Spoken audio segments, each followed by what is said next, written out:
Lancelot, le renard, de Londres.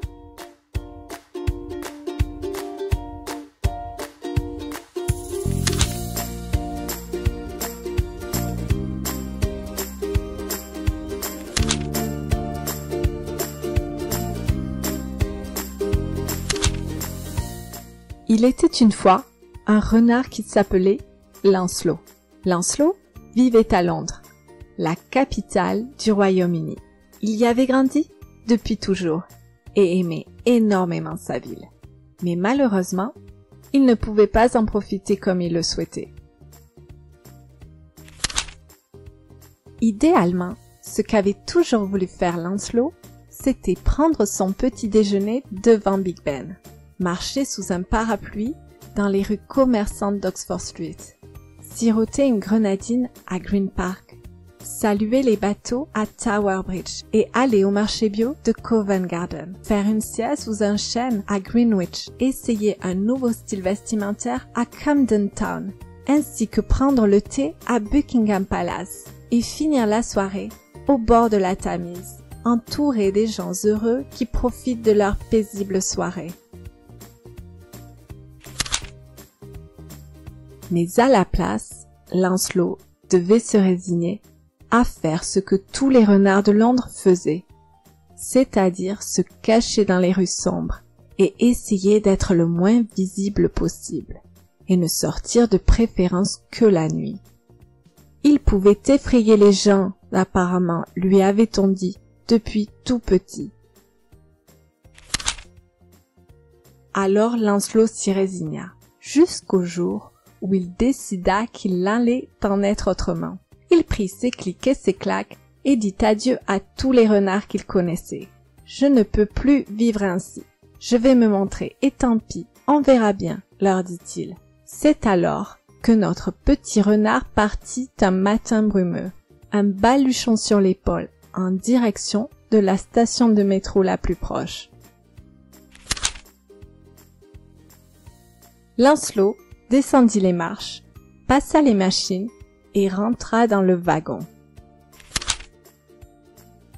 Il savait quelle direction prendre, et bien que certaines personnes apeurées ne montèrent pas avec lui, cela ne le dérangea pas plus que ça. Au moins, Lancelot pouvait s'installer où bon lui semblait. Arrivé à la station, Lancelot descendit et suivit la foule. Quelques cris à droite à gauche résonnaient, mais peu importe. Il était maintenant près de Big Ben et s'installa pour déguster un délicieux sandwich au bord de la Tamise. Puis, Lancelot décida ensuite de faire les magasins et découvrit toutes les boutiques qui lui plaisaient. Il s'arrêta même au marché et put commander quelques produits. Lancelot ensuite partit en direction de Buckingham Palace avec son parapluie. Il put passer facilement et la reine eut à cœur de le rencontrer. Et ils purent même échanger quelques mots à l'heure du thé. Puis la reine demanda à ses sujets de le déposer dans un très joli parc. Lancelot comprit qu'elle lui proposait un nouveau lieu de résidence. Et notre petit renard accepta avec plaisir. Lorsqu'il le vit, il n'en crut pas ses yeux.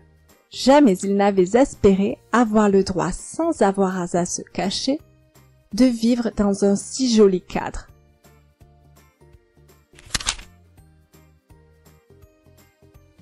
Lancelot était maintenant un renard heureux. Il pensait accomplir l'impossible en voulant expérimenter toutes ces choses qui le fascinaient à Londres.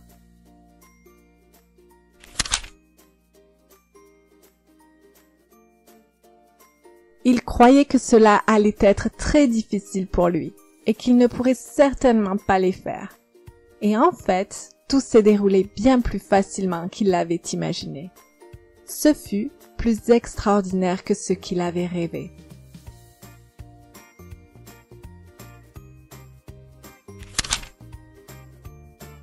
Lancelot se rappela que rien n'est impossible ici.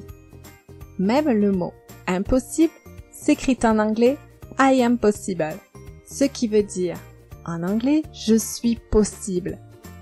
Donc, si tu prêtes attention aux alentours, tu risques d'apercevoir Lancelot sirotant sa grenadine à Hyde Park ou essayant un nouveau chapeau à Camden. Mais pour cela, tu dois regarder attentivement autour de toi. Les héros d'aujourd'hui, ceux qui transforment leur vie en une nouvelle réalité. Et tu pourras remarquer qu'il y a plein de gens comme Lancelot qui ont réussi à accomplir des choses qui semblaient impossibles. Et tu es peut-être le prochain.